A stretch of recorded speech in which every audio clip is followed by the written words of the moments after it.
Começa agora. Diálogos no Jardim das Oliveiras, com Alberto Almeida. Alô, alô, alô, amigo ouvinte da Rede Boa Nova de Rádio, telespectador da TV Mundo Maior. Estamos chegando para mais um Diálogos no Jardim das Oliveiras. Alberto Almeida, bom dia. Bom dia, Damião. A alegria de podermos estar juntos, sempre às terças-feiras, renova o nosso ânimo, nesse encontro ensolarado aqui, meio friozinho aí, no dia de hoje, Belém, São Paulo. Aqui 17 graus, aqui em São Paulo, aqui dá 17 graus nesse momento. Quantos graus estamos aí em Belém, aí? Estamos aqui com 32 graus. Que delícia! 32 graus, que delícia! E a gente aqui, tá vendo? Esse é o nosso Brasil, né? Nossa, tendo essas diferenças assim. Você quer catar querendo calor? Vai lá para Belém, vai lá. O Brasil continental, né? O Brasil é muito grande. Nós temos 2 fusos horários. Lá no Acre, por exemplo, é 2 horas para trás, né? E somos muito compridinho, então nós temos a linha do Equador aqui passando no Amapá, e temos aí o sul aí já beirando aí a Patagônia, né? Se aproximando da Patagônia, o que gera esse clima extraordinariamente legal, e poder viver as estações, porque embaixo aqui da linha do Equador é chuva, sol, mais chuva, menos chuva, sol. E aí no sul não, aí vocês têm a possibilidade das estações mais ou menos, né? Às vezes num dia só, como diz o paulista, né? Tem isso todas também. Elas, né? Também. Agora, e aí, Alberto Almeida, dia sábado agora, dia 12 de junho, foi Dia dos Namorados. Qual é o tema do programa de hoje? Pois é, nós vamos abordar o desafio da comunicação nas relações românticas. Uau! Então, amigo ouvinte, telespectador, a partir de agora, Alberto Almeida. É curioso observar no dia a dia do ser humano, nas suas interações afetivas, nas suas interações amorosas, que há um desejo imenso de um relacionamento aproximado, linkado, profundo, que revele o amor. Aliás, essa talvez seja a expectativa desde quando entramos na adolescência. E segue-se a vida inteira, mesmo diante de frustrações, decepções, separações, viuvez, nós vamos percebendo que esse desejo permanece quase como uma utopia que pode ou não ser alcançada e se tornar realidade, ou um sonho que muitas vezes se transforma em pesadelo. Todavia, todos aqueles ou quase todos aqueles que vivemos na Terra, reencarnados na posição de espíritos em evolução, aspiramos um relacionamento amoroso na perspectiva romântica de acasalamento. Nos encontros passados, falamos das relações na conjugalidade, envolvendo o recasamento, envolvendo as relações de abuso, e no último, falamos das relações que envolvem traição. Hoje queremos tratar da comunicação nas relações que envolvem os casais, das relações que envolvem os namorados, das relações, portanto, românticas. Relações que entretecem uma possibilidade de se alcançar aquele sonho, aquela aspiração ou aquela utopia que todos os jovens guardam na medida que vão despertando na juventude, após a manifestação da libido, a eclosão dos hormônios, para a possibilidade de encontrar alguém com quem possa fazer uma parceria. Essa aspiração vai se consolidando ao longo do tempo, vai tomando corpo, e lá pelas tantas se estabelece relações afetivas em nível de namoramento, ficando, rolo, enfim, aliança de compromisso e depois casamentos que se vão estabelecendo ao longo do tempo, alguns interrompidos pela separação de um dos cônjuges ou pela desencarnação de um dos dois que compõem a relação, mas isso mesmo assim não nubla a possibilidade, o anseio de reencontrar ou de encontrar aquilo que não foi encontrado nas relações anteriores, que é uma possibilidade de encontrar o amor fecundo, relações que possam propiciar encontros gratificadores para ambos, quase como um anseio arquetípico de encontrar uma metade. E aí nós vamos encontrando exatamente nesse tema essa possibilidade de fazer alguma reflexão nessa direção, porque a própria palavra metade ela já nos subtrai, ela já nos impossibilita de encontrar alguém com quem estabeleçamos uma relação de profundidade. A metade da laranja, a metade da maçã. Isso é um apequenamento na visão espírita do que é o ser humano na busca e no encontro de um relacionamento amoroso.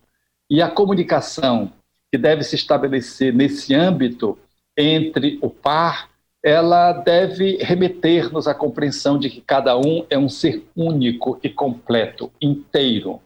Quanto mais nós nos constituirmos num ser integral, maior é a possibilidade do relacionamento vingar, ou, se preferirem, prosperar.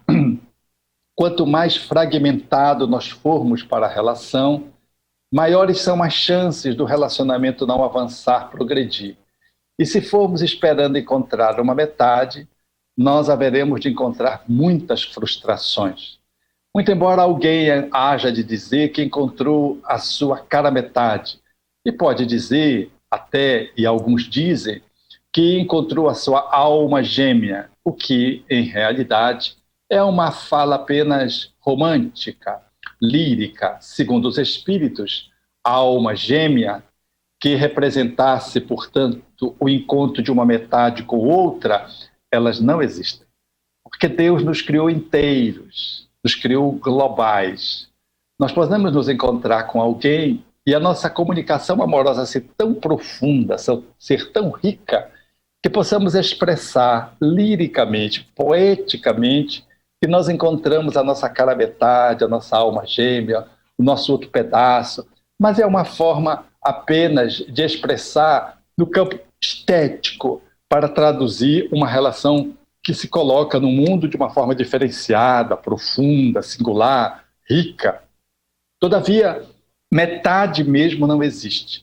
E quando nós esperamos encontrar um pedaço que complemente o nosso, nós já partimos de uma premissa que vai nos lançar, nos conectar com frustrações, com decepções. Porque uma boa comunicação num relacionamento amoroso conjugal ou não é a interação de dois mundos que quanto mais em si mesmo eles estiverem conectados, maior é a possibilidade dessa conexão, desse abraço, dessa troca, dessa permuta de dois mundos inteiros por si mesmos e que, conjugados, potencializam um e outro em regime de reciprocidade, na cumplicidade, na intimidade que o relacionamento amoroso convida, quando se trata, portanto, de uma parceria que objetive uma construção e uma caminhada a dois longa, seguida com segurança, experimentando para a dupla ou ensejando oferecer para a dupla possibilidades de experiências e lições profundamente enriquecedoras. Então, é nesse olhar que o Espiritismo nos enseja a perceber de que uma boa comunicação ela passa por eu dispor de uma boa intracomunicação, intrapsíquica, interiormente, eu preciso estar bem comigo mesmo, inteiro, numa relação de autocomunicação presente, atualizada, e encontrar alguém nessa mesma perspectiva para que então possamos estabelecer uma aproximação grandiosa, profundamente propiciadora de trocas que nos façam pessoas melhores, maiores, mais diferenciadas. Então, na comunicação romântica, quando alguém tenta carregar alguém, corremos risco na relação. Porque se alguém se pendura em alguém, gera peso. E aquele que carrega, por muito que ame, numa dada circunstância, depois vai cansando. E aquele que é carregado pelo outro, que se sinta complementado, mas que viva à expensa do outro, às vezes cansa de ser mala, na expressão coloquial, como muitos dizem. A pessoa cansa de ser carregada, ela quer ter os próprios pés no chão, o que é muito justo. Então ela desiste de ficar naquela dependência porque ela faz um movimento de crescimento. Aí o casal entra em crise. Entra em crise porque esse padrão, onde alguém conduz e alguém conduzido, alguém manda e alguém obedece, alguém é mais e alguém é menos, é uma relação que está condenada, muito provavelmente, ao fracasso. Ela poderá durar uma vida inteira? Poderá. Há situações em que geram esse tipo de encaixe. E o casal se equilibra nesse equilíbrio bem estável até o fim. Mas nos dias que passam, nas exigências que o mundo propõe, nós somos chamados a fazermos a nossa demarcação interior, tendo o nosso próprio espaço, não sendo peso para ninguém, não nos sentindo onerado, carregando alguém. Nós precisamos estar ambos com os pés na realidade. E não pode ser um mais do que o outro. Quando um é mais do que o outro, alguém se sentindo menos, se sente constrangido, se sente inferior. A pior coisa numa relação é alguém se sentir menos que a outra. Gera um desequilíbrio na equanimidade que deve permear uma relação. Ninguém deve estar à frente ou atrás da relação. Ninguém deve ser maior ou menor na relação. A relação ela precisa ter uma horizontalidade no qual duas pessoas diferentes se colocam uma ao lado da outra.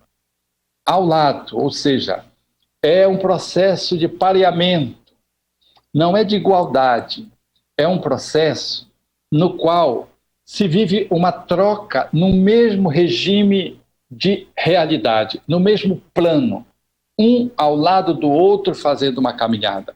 Por isso diz-se poeticamente de que amar não é olhar um para o outro, é olhar ambos na mesma direção, falando dessa caminhada, aonde nós fazemos, do ponto de vista metafórico, um olhar para o infinito, caminhando dois juntos por um longo período, talvez pelo período que o corpo sustente a vida biológica, e às vezes essas relações são tão ricas que elas conseguem ser recolocadas em outras encarnações. Mas não é esse o objetivo, porque ninguém foi criado para ninguém. O exercício do amor conjugal é uma experiência que não é a única e não deve se perpetuar. Ela é uma experiência com alguém que me traz lições, aprendizagens e, em relação a esse mesmo alguém, eu posso mudar de plano do ponto de vista da constelação familiar e, ao invés de renascer para me conjugar novamente, eu posso ter como filho, eu posso vir como filho, eu posso vir como irmão, aonde eu vou desempenhando novas habilidades amorosas, às vezes com a mesma pessoa, que muda na teia familiar, num movimento de construção de um amor que vai apontando nesses vários semblantes dentro da constelação familiar para o amor cósmico, que é esse amor incondicional, que é esse amor dos espíritos endobrecidos, purificados. É nessa direção que nós estamos caminhando. Não é que a gente vá desejar já isso, mas que a gente precisa compreender isso para não ficar algemado ou se algemar a alguém. Porque numa relação onde eu acho que alguém é meu, eu crio um problema com esse pronome possessivo, porque ninguém é de ninguém. Nós estamos ao lado de alguém numa relação de profunda vinculação, mas que tem tempo marcado para o término, ainda que seja pela desencarnação. Desejável é que o casal avance a vida inteira, se essa relação for realmente produtiva, se ela trouxer muitos frutos no campo do crescimento de ambos. Mas, às vezes, ela não subsiste, porque a comunicação que se estabelece do ponto de vista romântico, ela fica comprometida e prejudicada. Seja porque alguém quer mandar, ou alguém quer ser maior, ou alguém quer ter mais direitos, ou alguém em si quer prevalecer sobre o outro. Quando isso acontece, a relação está condenada a conflitos que vão se multiplicando e nós vamos perdendo a energia amorosa que vai se desgastando e, às vezes, o sofrimento, o conflito, as dores são maiores que os elementos atrativos do ponto de vista da amorosidade, da sexualidade, que é o que demarca uma relação de conjugalidade. Portanto, homem e mulher, nessa perspectiva, portanto, romântica, não só sexual, amorosa.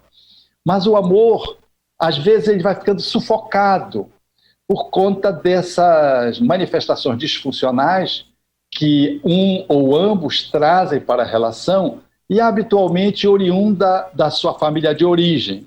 Porque quando nós nos encontramos, nós trazemos toda uma herança de pai e de mãe e da forma como eles se relacionávamos, como nós vimos eles se relacionarem, como nós fomos tratados quando éramos criança, e trazemos tudo isso para um relacionamento com o outro, e o outro também. Então é um encontro de duas culturas, de duas emocionalidades, de duas humanidades, de dois semblantes diferentes. É um encontro de duas pessoas, portanto, muito distintas, e isso não é ruim. O ruim é se a gente quer não respeitar a diferença, não respeitar a individualidade do outro, quer vencer na relação com o outro, na disputa de força, de beleza, na disputa econômica, na disputa dos amigos. Na disputa, nós transformamos, às vezes, as relações afetivas em disputa. Aliás, isso é uma característica muito presente no mundo, é a competição. E as relações conjugais, elas estão, em muitas das manifestações delas, talvez da maioria, elas se apresentam como disputa. E quando há disputa, o casal ele faz uma perda de energia excessiva no trato desse conflito que é de um tentar vencer o outro num desses aspectos que nós relacionamos. E isso gera, então, no casal um desgaste e que vai minando a relação de comunicação amorosa e, às vezes, mesmo havendo amor, dentro da relação tem tanta encrenca, tem tanto lixo que não foi trabalhado, tantas questões que representam ruídos na comunicação que o casal não consegue mais se comunicar amorosamente. Fica uma comunicação ruidosa, às vezes uma comunicação violenta, às vezes uma comunicação fria, e a relação vai esfriando ou vai pegando fogo e queimando os parceiros, e vai determinando, portanto, o anseio frustrado de se manter junto, culminando com a separação, até por instinto de autopreservação, porque a pessoa não consegue lidar, não consegue manter, sustentar um relacionamento cujo desgaste é tão profundo que as pessoas começam a adoecer emocionalmente, fisicamente, espiritualmente, processos espirituais se estabelecem no campo da obsessão, as interferências dos espíritos interferindo na relação. Enfim, o casal vai perdendo o voo que vinha estabelecendo, perdendo a altura e muitas vezes se choca com o chão da realidade porque não conseguiram sustentar uma relação que foi plena de conflitos em função das dificuldades de cada um. Então, uma comunicação amorosa é aquela que se sustenta no respeito às individualidades, aonde cada um é responsável pela sua parte na relação, onde cada um aceita o outro como o outro é e não impõe que o outro seja como ele quer que o outro seja, porque senão o outro deixa de ser ele. Isso é uma violência. Quando nós nos relacionamos com alguém, se alguém já é alguém, ele não pode se moldar e se despersonalizar para nos agradar. Porque se ele faz isso ou ela faz isso, se estabelece então aí a negação da identidade, a negação daquilo que a pessoa é, e aí mais tempo, menos tempo, essa dificuldade ela vai emergir dentro daquele que se anulou. Não é renúncia, é aquele que se anula, que se apaga. E isso vai naturalmente que emergir mais tarde como um conflito naquele que fez essa escolha de anulação ou que cedeu à pressão do outro ou da outra e traz então esse conflito que vai desaguar na interação amorosa. Então, uma interação romântica, saudável, conjugal, ou daqueles que estão se conjugando, que estão se aproximando, dos namorados, é aquela em que há a amorosidade naturalmente presente, que deve receber o cultivo do cuidado, da atenção, porque o casal ele precisa exercitar-se na fala e na escuta. Não é só para quem fala, não é só o loquaz que precisa ter direito à fala. O outro, que é mais ensemismado, que é mais taciturno, que é mais lacônico, ele precisa ter espaço, porque senão fica só uma voz que fala, responde, pergunta, responde, conflita, faz as pazes, e o outro fica só como uma testemunha, distante da relação, não fazendo parte da relação. Então é muito de bom tom que o relacionamento ele traga para dentro de si a capacidade de poder, do ponto de vista da comunicação pela fala, essa troca, aonde falar e ouvir façam parte do cotidiano da relação. Na arte de olhar o outro e de receber o outro e de cuidar o outro está o âmbito de uma boa comunicação responsável. Um relacionamento, ele sendo a dois, tudo que acontece nele é da responsabilidade dos dois. Não há vítima num relacionamento conjugal. Não há um algoz, um verdugo na relação conjugal.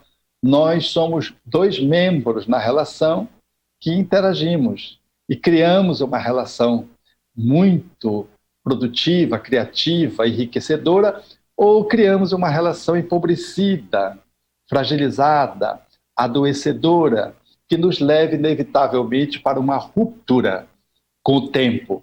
Então, é de bom tom que se considere que num relacionamento romântico, nós precisamos estar aprendendo nessa perspectiva do cuidado da relação a dispensar, portanto, tempo para a relação, a fim de que o cuidado, o olhar, a fim de que a manifestação de atenção e de afagos que devemos estabelecer um para com os outros possa comparecer, é necessário ter tempo. Há muitos casais cuja comunicação vai ficando empobrecida pela ausência de um dos membros ou de ambos, pela sobreposição de trabalhos, de ocupações, que engolem o tempo do casal. Às vezes são os filhos que engolem a possibilidade do casal ter os seus momentos a sós. Então, quando casados, a relação romântica prevê de que o casal tenha o seu dia, aquele espaço de tempo numa noite de quinta, sexta, sábado, onde é deles, onde eles se reservam estar juntos. Também é de bom tom que o casal possa reservar para si um dado momento onde eles possam sair um fim de semana. Deixe os filhos que já estão mais graúdos com a sogra, entre aspas, vingue-se da sogra. E aí você vai e estabelece a revitalização da relação. O sistema da família não pode ficar reduzido a mãe e pai quando nascem as crianças. Ele precisa incluir mãe e pai, mas manter o subsistema conjugal.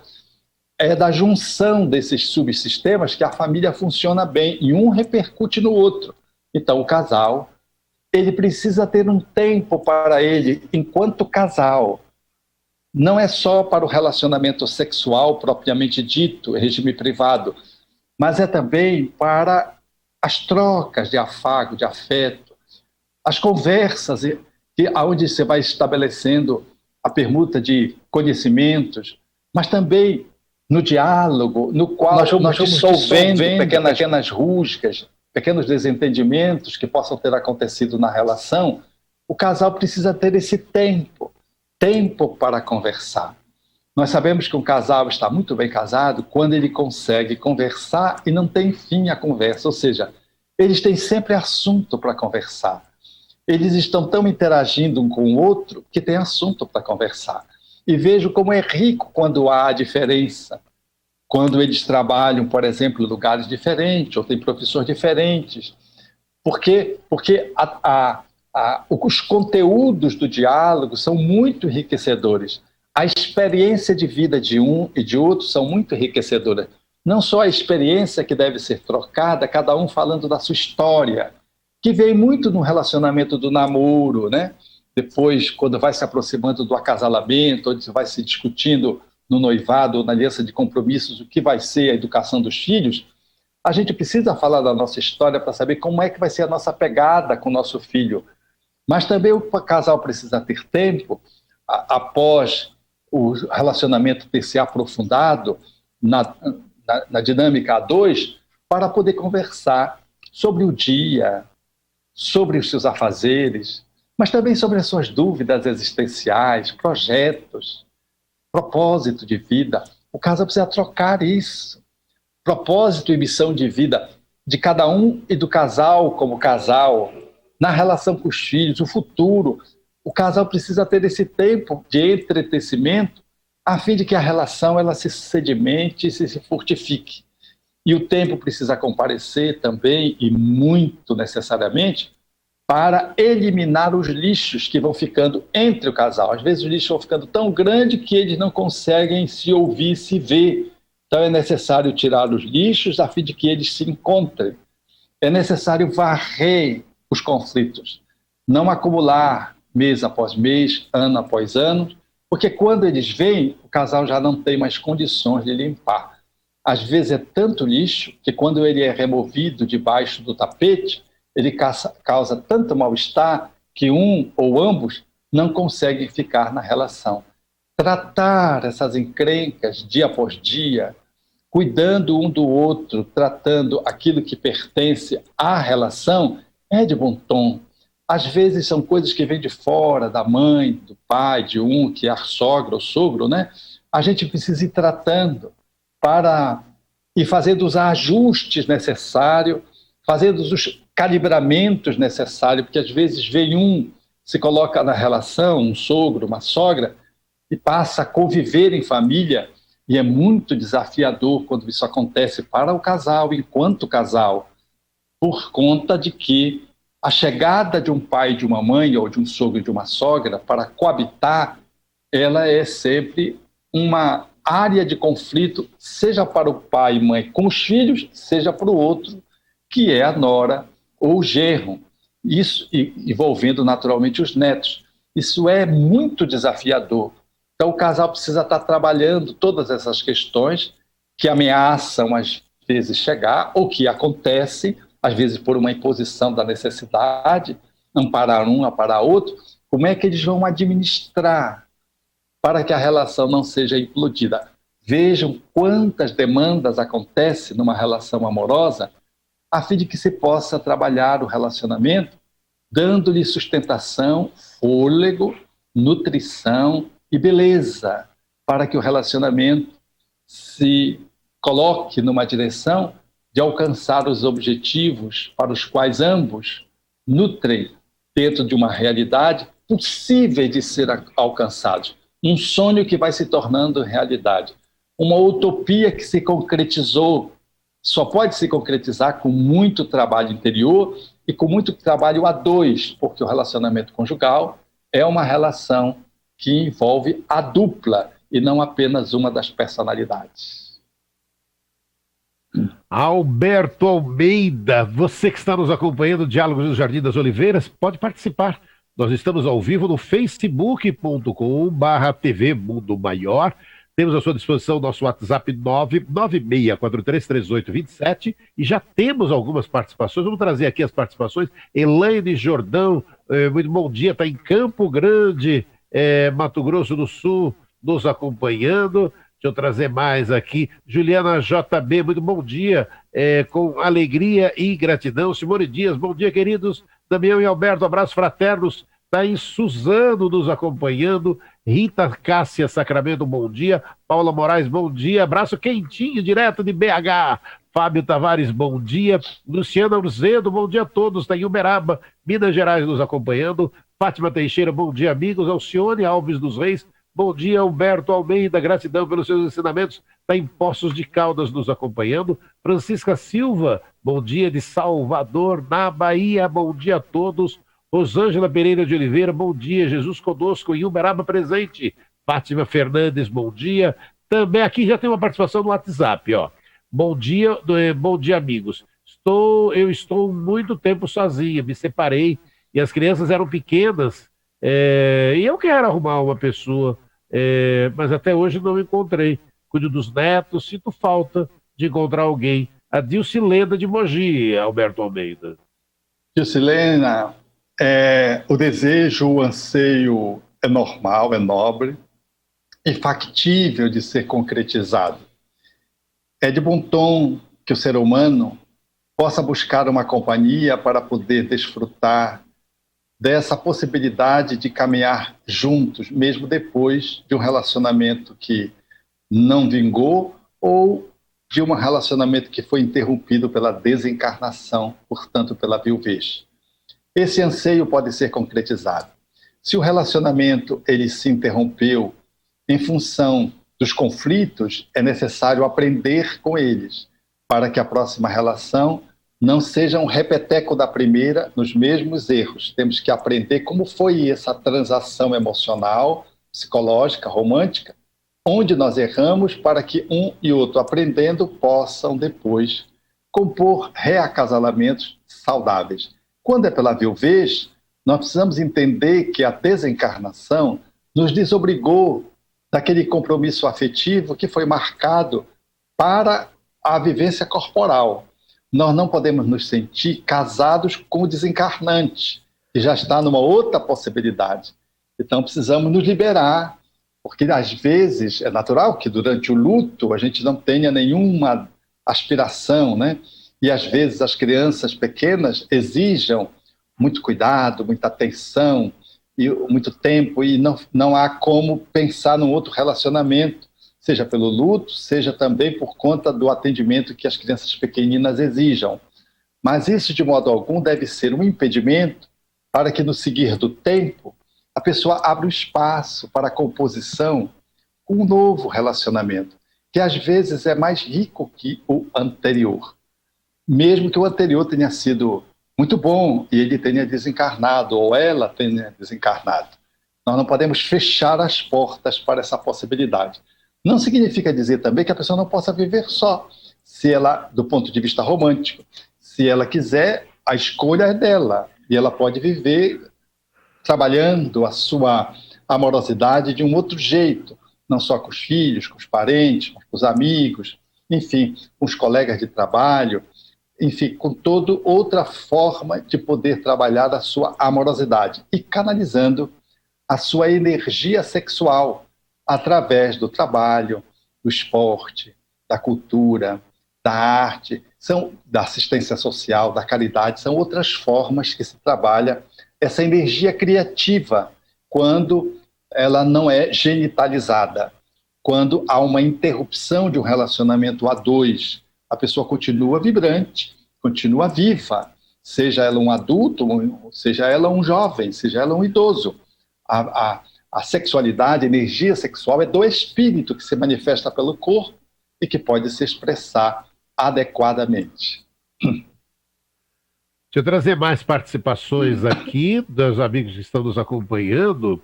Célia dos Santos, Lenida Papes, bom dia, está em Santa Maria do Rio Grande do Sul nos acompanhando, gratidão. Miriam Oteg, Solange Dias, Deus me livre, desse marido. Se for para eu ser dele de novo, eu enrolo no cordão umbilical. Ela está no Rio Grande do Sul falando isso. Deixa eu trazer mais. Assim, a Solange. Deixa eu trazer mais a Mara Constantini. Bom dia. Thaisa Domiani. Obrigado, querido Alberto Almeida. Tânia Musacati. Isso acontece em minha relação. Há 37 anos só ouço. Aí ela pergunta: esse programa vai ficar gravado? Tânia, sim. Vamos lá. O programa agora já está sendo transmitido pelo Facebook, já está lá à disposição. Ele tem reprises também na Rádio Boa Nova, sexta-feira, às 23 horas, domingo, às 18 horas. Diálogo no Jardim das Oliveiras, ao vivo, toda terça, às 11 da manhã. Reprise na rádio, sexta, às 23 horas, domingo, às 18 horas. E depois a gente dá sua ele no YouTube também, Tânia, ficando aí à sua disposição. Mais uma participação aqui, Alberto Almeida, da Edna Lourdes. Alberto, meu casamento acabou porque meu ex-marido não aceitava a minha postura de ajudar as pessoas, pois gosta de ajudar as ONGs, e ele era o inverso, nunca deu nenhuma esmola a alguém, então não suportei e me separei dele, não combinamos em nada. Edna Lourdes. Pronto. Edna, quando a gente é diferente e a gente se fixa na diferença de forma rígida, corre o risco realmente de não conseguir uma plasticidade, uma relativização recíproca para que se encontre pontos comuns de troca e de aprendizado no casal. E aí fica estanque a relação e ela acabe por ficar ressequida, induzindo às vezes os cônjuges ao processo separatório. Mas é de bom tom dizer que as diferenças elas não estabelecem a separação por si mesmas, de que elas podem ser um excelente espaço de troca, de permuta, porque eu aprendo, se sou emocional, com a predominância da racionalidade do outro. O outro aprende comigo a minha emocionalidade. Eu ensino para o outro uma habilidade artesanal, o outro me ensina uma outra que ele sabe. A relação ela é assim. Ela, quando há as diferenças e nós não disputamos para ver qual é a verdadeira e qual é a mais importante, nós transformamos essas diferenças numa excelente zona de fronteira, de troca, que faz do relacionamento o enriquecimento dos dois membros da relação.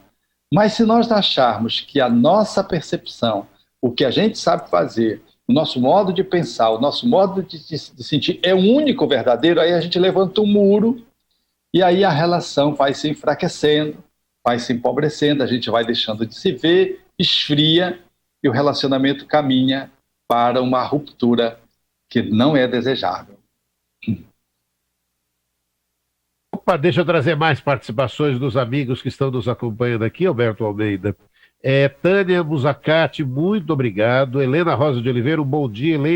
Eliane Jordão, gratidão. A Heloísa Miranda faz um depoimento aqui, ó. Bom dia. Se tivéssemos tido essa orientação há uns 28 anos atrás, talvez tudo fosse diferente. Embora o relacionamento tenha terminado de uma forma bem difícil, com muitas mágoas, o amor, o carinho, o respeito morreram. Me sinto um pouco frustrada. Estou em outro relacionamento já há mais de 10 anos e procuro evitar todos os erros cometidos no passado. Vivemos muito bem, graças a Deus. Gratidão a vocês pelos ensinamentos. Heloísa Miranda, Alberto Almeida. Aí a Heloísa trazendo o contraponto que sinalizamos. Ela está num relacionamento há 10 anos, mas fez a diferença em relação ao anterior. Porque a sabedoria está exatamente assim. Se eu erro num ponto e aprendo sobre aquele ponto que eu me equivoquei, na próxima vez eu não erro. O relacionamento afetivo também é assim. Nós vamos aprendendo com as nossas quedas, com as nossas fragilidades, com as nossas incoerências, com as nossas incompetências, com as nossas contradições, e vamos melhorando internamente quando examinamos a nossa relação, o padrão da nossa relação com o outro, que fracassou, relacionamento que não foi adiante. Se nós aprendermos isso, nós estabeleceremos uma nova relação, mas não repetiremos a mesma transação emocional. Nós caminharemos para um relacionamento, portanto, diferente do anterior. Aqueles que não fazem esse exame, que não analisam, que não buscam fazer esse inventário do que foi bom e do que não foi bom, eles acabam para repetir o relacionamento anterior porque eles não se mudam. Aí o que acontece? As frustrações se repetem. Ele reencontra pessoas atrapalhadas, ela encontra pessoas que não lhe atendem aos anseios, porque ela não se percebeu, não se olhou. Ela não se olhou e ele não se viu os pontos cegos. E aí não dá certo o relacionamento, aí vem outro, aí conclui a pessoa, então, a mulher, de que homem não presta, o homem de que mulher não presta. Na verdade, não é isso.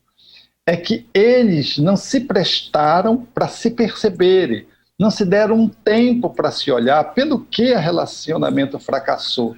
Porque se aprenderam com o relacionamento que fracassou, eles não repetem as mesmas falhas e criam um novo padrão de interação afetiva emocional muito mais grandioso e que, portanto, vai enriquecer a possibilidade de manutenção de uma relação amorosa nova e vai oferecer novos frutos em função do aprendizado estabelecido. Foi isso que a Heloísa demonstrou nesse momento, nos 10 anos de relacionamento que ela vem estabelecendo, diferente do anterior. Eu trago aqui ainda a Aparecida Nogueira de Oliveira. Bom dia, queridos irmãos, que Deus abençoe o nosso dia. Está em Salvador, na Bahia, nos acompanhando. Gratidão. Alberto Almeida, mensagem final.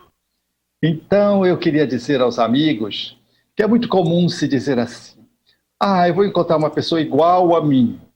E é um engano, porque as pessoas iguais, elas não necessariamente não se dão bem. Imagine 2 pessoas autoritárias, muito conflito. 2 pessoas ciumentas, muito conflito. 2 pessoas agressivas, violentas, coléricas, também não vão se dar bem. Então, não se dá bem as pessoas que são semelhantes ou que são diferentes. Se dá bem as pessoas que amam. As pessoas que amam, o que é que faz? Elas articulam as partes que são semelhantes, elas, ao invés de disputar quem é mais, elas se apoiam reciprocamente. E a dimensão das diferenças que elas trazem, porque todo relacionamento tem coisas iguais e coisas diferentes, ela passa a trocar experiências acerca daquilo que é diferente do outro, e aprender com o outro, e o outro aprender consigo mesmo.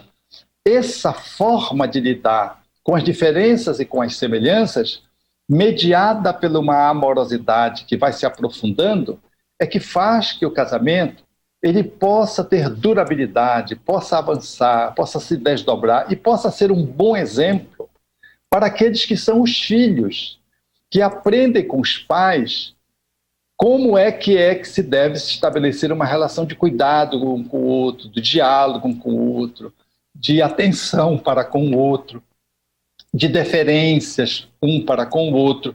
Os filhos aprendem com os pais. Eu vejo os casais fazendo cursos de noivos, cursos para casamento.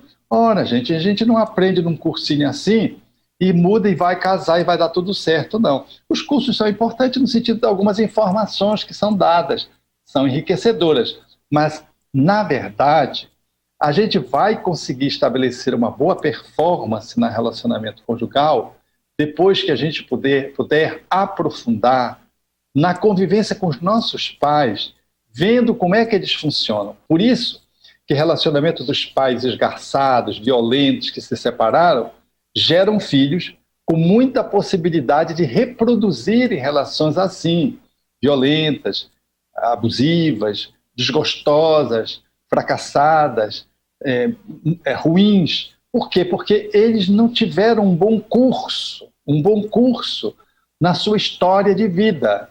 Então, casar-se bem é também, nessa dinâmica romântica, da comunicação romântica, é poder fazer com que os nossos filhos aprendam conosco como é que se lida numa relação de conjugalidade, a despeito de eles não participarem da intimidade sexual do casal, que deve ser preservada, a não ser deles, excetuando também a possibilidade dos filhos servirem de ponte para o pai e para a mãe na tentativa de segurar o casamento. Os filhos não devem se meter na relação de conjugalidade, mas aprendendo com os pais observando os pais, convivendo com os pais, e mais tarde poderão repetir relacionamentos tão saudáveis quanto aqueles que eles viram dentro de casa durante anos.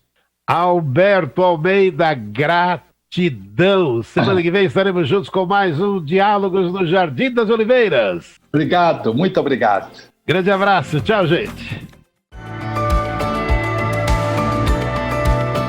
Você acompanhou Diálogos no Jardim das Oliveiras, com Alberto Almeida.